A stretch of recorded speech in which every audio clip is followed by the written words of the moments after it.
आज से हमारी गुफ्तगू उस शहनशाह की दहलीज पे आके मुअत्तर होगी जिसे ज़माना कायम कह के पुकारता है। और इस शहनशाह की मारिफत हमारे लिए ज़्यादा ज़रूरी इसलिए है कि ये हमारे वक्त के इमाम हैं। इन इमाम की मारिफत हम पे ज़्यादा ज़रूरी है।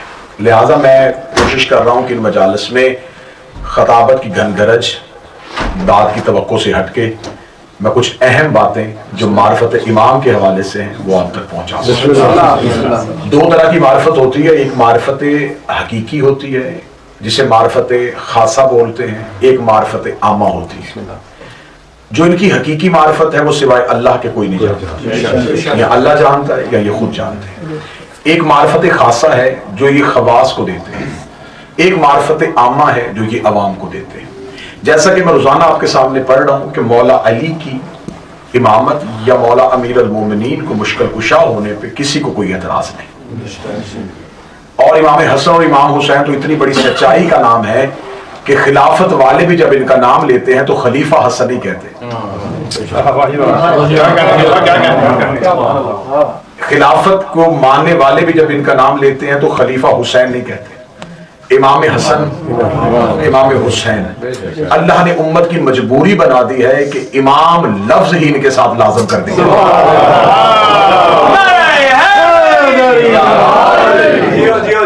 अब अगर मैं बिल्कुल खताबत के कोई दाव पेच नहीं आजमाऊंगा तो उसका कतन ये मतलब नहीं होगा कि आप बिल्कुल ही सुस्ती का मुजाहरा।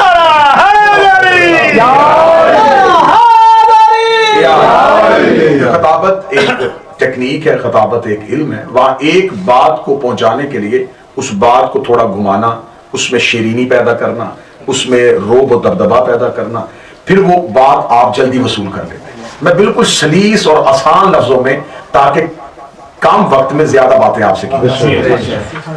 तो लफ्ज इमाम जो है ये इमाम हसन और इमाम हुसैन के साथ मखसूस हो गया, लेकिन फिर भी लोगों ने इमाम हसन और इमाम हुसैन की इमामत को सिर्फ मुसलमानों ने माना। जिस शहनशाह का मैं आज तज़किरा शुरू करने लगा हूं, ये कायनात की इतनी बड़ी सच्चाई है कि जो अल्लाह को भी नहीं मानता वो भी महदी को मानता। तसव्वुर महदी कायनात की इतनी बड़ी हकीकत है क्या कि आप दुनिया का हर मजहब उठा के देख लें, वो किसी ना किसी के इंतजार में है। जबरदस्त कहते हैं कि कोई हमारा बल्गिया आने वाला है, हिंदू कह रहे हैं कि हमारा 11वां उतार आने वाला है, यहूदी कह रहे हैं कि मूसा का आखिरी मसीह आने वाला है, ईसाई कह रहे हैं कि हमारा नबी ईसा आने वाला है। यानी कि हर कोई कह रहा है कि कोई आने वाला है। नाम मुख्तलिफ हैं लेकिन किरदार एक ही है सबके पास, कि जमाना उस वक्त तक खत्म नहीं होगा जब तक कोई आएगा नहीं। और जो मजहब जाफरिया के अलावा जितने मुसलमानों के फिरके हैं उनकी यहां भी तस्वुर महदी है। कितनी बड़ी सच्चाई है मेरे बारहवें की। जो अली की इमामत को नहीं मानते वो भी बारहवें की इमामत को मानते, वो भी मानते हैं कि एक इमाम आएगा, लेकिन उनकी यहां तस्वुर महदी है कि वो इमाम पैदा होगा। हमारे यहां के वो दुनिया में आ चुके हैं, अब जाहिर हो गए। एक लफ्ज हमारे यहां कसरत से पाया जाता है कि हमारा इमाम गायब है। आज मैं इस लफ्ज की थोड़ी सी दुरुस्तगी करूं। इंसान हमेशा उस चीज को गायब समझता है जो उसे नजर ना आए। इंसान की फितरत है कि उस चीज के वजूद का इनकार कर देता है जिसे वो आंखों से देखे ना। लिहाजा वो गायब नहीं, हमारी नजरों के सामने वो पर्दे हैं जिनसे वो नजर नहीं आता। अब जब इंसान मरता है तो मरते ही जो सबसे पहली जियारत करता है वो मौला अमीर अल मोमिनीन की। वो अली की जियारत जो जिंदगी में नहीं हुई वो मरने के बाद कैसे होगी? क्योंकि आपके नफ्स में और इमाम के दरमियान जो चीज मुअल्लक थी वो रूह थी। रूह ने आपके नफ्स को रोका हुआ था जियारत हुज्जत से। जो ही रूह निकली तो वो नजर आना शुरू हो गया जो पहले नजर नहीं आ रहा। तो अगर आज भी आप अपने नफ्स की नफी कर दें, आज भी नफ्स को खत्म कर दें, तो जैसे मरने के बाद ख्वाहिशें खत्म हो जाती हैं, आज भी नफ्स खत्म किया जाए तो इमाम नजर आ सकते हैं। अब एक है मारिफत खासा, एक है मारिफत आमा, एक है वो मारिफत जो खवास के पास है।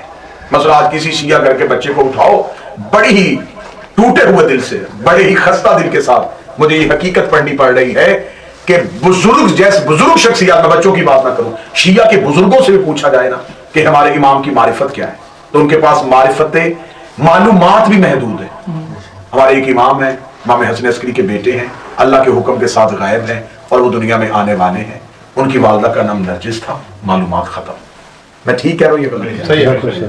किसी ने मालूमात में इजाफा किया हो तो थोड़ी मालूमात और बड़ी होगी, लेकिन वो मालूमात भी हम तक, मार्फत तो बहुत दूर की बात है ना, वो मालूमात भी नहीं पहुंची जो इस रैयत को पहुंचनी चाहिए थी।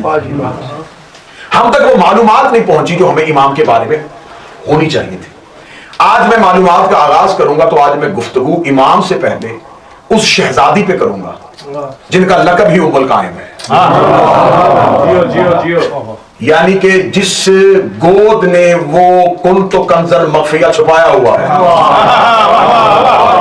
उस शहजादी की मारिफत। क्योंकि मुझे मेरा दिल टूट जाता है कि जब बाज जगहों पे इस शहजादी का तज़किरा सुनते हैं तो माज़अल्लाह सुम्मा माज़अल्लाह, जब इस शहजादी का नाम लिया जाता है तो कहा जाता है कि ये एक कनीज थी जो इमाम के पास आई। ये तौहीन है इमाम की माँ की, और वो बंदा गुस्ताख बन जाता है मादर कायम का, जो इन लफ्जों के साथ जो किताबों में लिखा हुआ वजाहत करता है। मैंने आपके सामने 4 मजलिसें पढ़ी हैं कि खुदा ने इमामत को इब्राहीम की नस्ल में रख दिया। बिल्कुल आमादगी से गुफ्तगू सुनिएगा। अगर आप ना भी बोलेंगे ना तो मुझे कोई हर्ज नहीं है, मैं आपको आमादा नहीं करूंगा कि आप बोलें, लेकिन आपके चेहरे मुझे बता देंगे कि आप गुफ्तगू आमादा होकर सुन रहे हैं या बोरियत के साथ सुन रहे हैं। खुदा ने हजरत इब्राहीम को कहा कि तू इमाम है। ये मैं 4 तकरीरों में पढ़ा। जनाब इब्राहीम ने कहा काला मिन ज़ुर्रियती, मेरी ज़ुर्रियत में भी जाएगी। फिर मैं काला ला यनालु अहदी मेरे ज़ालिमीन, ये ओहदा ज़ालिमों को नहीं पहुंचेगा। हजरत इब्राहीम के 2 बेटे थे, एक इस्माइल एक इसहाक। जनाब इस्माइल से जो नस्ल चली उसमें हमारे नबी है। जनाब इस्माइल की नस्ल में और कोई नबी नहीं आया, सिर्फ खातमुन नबीयीन की सूरत में हमारे नबी है। जो जनाब इसहाक थे, जनाब इसहाक के 2 बेटे थे। जनाब इब्राहीम के बेटे इसहाक, उनके 2 बेटे थे जनाब इस्माइल के भाई के। एक का नाम अस्यूर था और एक का नाम याकूब था। ये जो याकूब है इनका लकब इसराइल है। इनकी औलाद को कुरान में बनी इसराइल कहा गया है। जो जनाब इसहाक के बड़े बेटे थे जिनका नाम अस्यूर था, अस्यूर की शादी जो है जनाब इस्माइल के 10 बेटे या 12 बेटे और एक बेटी थी। बेटी का नाम बासिमा था। जनाब अस्यूर की शादी जनाब इस्माइल की बेटी बासिमा से हुई। अस्यूर की शादी जनाब बासिमा से हुई जो इस्माइल की बेटी। इनकी जो नस्ल चली, इनका एक पोता है जिसका नाम रूम है। जो रूम आज मुल्क का नाम है, रूम जनाब इसहाक के एक पोते का नाम है। जनाब सरकार वली रसूल की जो वालिदा है शहजादी उम्मुल कायम, इनका जो आबाई वतन है वो मकदूनिया है। आप पढ़े लिखे नौजवान बैठे और मैं बरतानिया में आपसे मुखातब हूं। इटली का एक शहर है अब्रोम, ये शहजादी का घर है, शहजादी का आबाई वतन है। ये सारा जो इलाका था ये उस दौर में यूनान कहलाता था। आज भी 5-6 मुल्क जो हैं वो, ये बल्गारिया, कोसोवो, ये जितने भी हैं ये सारे हैं जिसको हम यूरोप का जनूब मशरकी हिस्सा कहते हैं। ये जो ईस्टर्न यूरोप है इसमें जनाब सरकार वलीउल असर की वालदा का ताल्लुक इस इलाके के साथ। अब यहां इस इलाके के साथ इसलिए आए कि जनाब रूम जो थे जनाब इसहाक के परपोते, इन्होंने आके इस इलाके को आबाद किया था। जनाब उम्मुल कायम जनाब इमाम ज़मान की जो वालिदा है उनके दादा का नाम था नौफल बिन मिकाइल सामी। शहजादी के वालिद का नाम था यशोआ बिन नौफल। जनाब ईसा के जो हवारीन थे, जो जनाब ईसा के सहाबी थे, जनाब ईसा के खास साथी थे, उनकी तादाद 12 थी। उन 12 में से जनाब ईसा के जो बहुत करीब थे उनका नाम था शमौन पितरस। इनको सेंट थॉमस पीटर भी कहा जाता है और इन्हीं को बाइबल में यूहन्ना भी कहा जाता है। ये जनाब ईसा के खास हवारियून में से थे। ये जनाब ईसा के खास हवारी कैसे बने? जनाब ईसा जो थे जब तबलीग दीन की खातिर निकले हुए थे तो एक ऐसी जगह से गुजरे जो इलाका माहीगीरों का था, जो मछलियां पकड़ते थे। जनाब ईसा ने देखा कि दरिया की दूसरी तरफ 2 शख्स खड़े हैं। वो 2 शख्स कौन थे? एक शमौन पितरस और एक उनके भाई अंद्रयास, जिनको बाइबल में एंड्रयू कहा जाता है।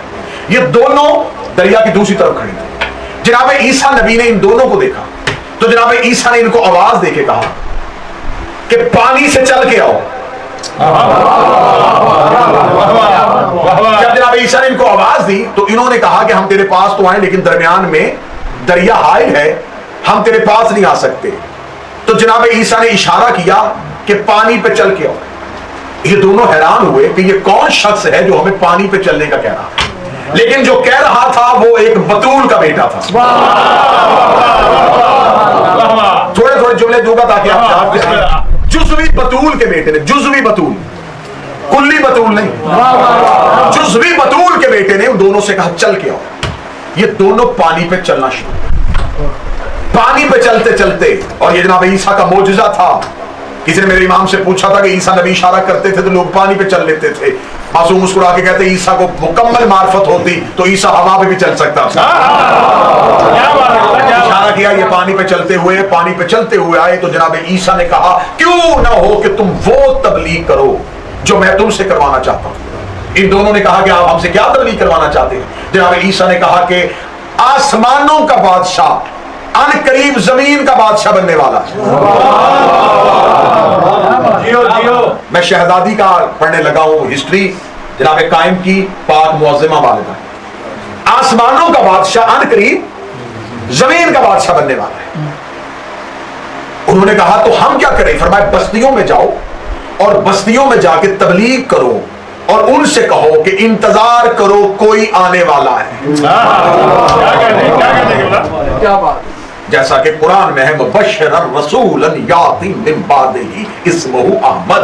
ईसा नबी कहते थे मैं बिशारत देता हूं कि एक आने वाला है जिसका इस्म अहमद होगा।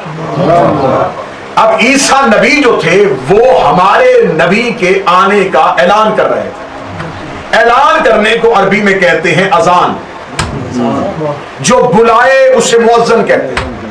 ईसा ने पहले मोहम्मद की अजान भी दी थी। जनाब ईसा की नबूवत क्या थी, हमारे नबी के लिए लोगों को आमादा करना। आप ईसा नबी की पूरी नबूवत की तारीख उठा के देखें, ईसा मुस्लिमीन से ज्यादा मुंतजरीन बनाता था। यही तो वजह है कि मेरे मौला से किसी ने पूछा था कि ईसा आखिरी नबी है और उसके बाद हमारे नबी है, इनके दरमियान 450-500 साल का फासला है। तो जनाब ईसा के जाने और मोहम्मद के आने से पहले जो दो लोग, जितने भी लोग मर गए, वो जन्नत में जाएंगे या जहन्नम में जाएंगे। क्योंकि जनाब ईसा और मुस्तफा के दरमियान जो है इस मुद्दत में कोई नबी नहीं है। तो जनाब ईसा और मुस्तफा के दरमियान जो और लोग मरे वो जन्नत में जाएंगे या जहन्नम में जाएंगे। मासूम मुस्कुरा के कहते ईसा जाते हुए ऐलान करके कहते कि कोई आने वाला है, जो उसके इंतजार में मर गए वो जन्नत में जाएंगे।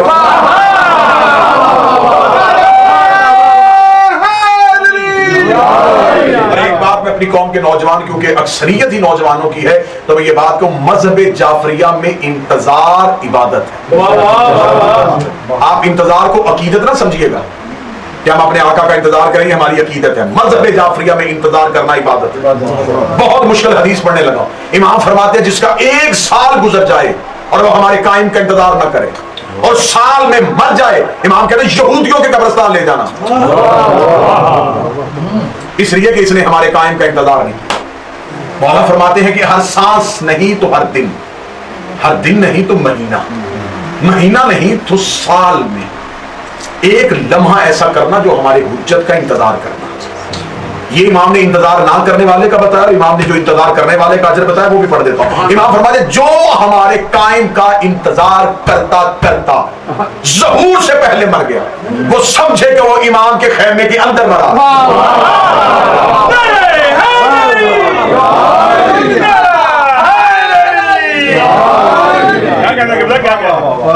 इंतजार इबादत है। और मैं इंतजार का मतलब ये भी नहीं है, मैं नौजवानों को बताऊं, इंतजार का मतलब ये भी नहीं है कि आप अपने सारे काम छोड़ के आप ये क्या हम इंतजार कर रहे हैं।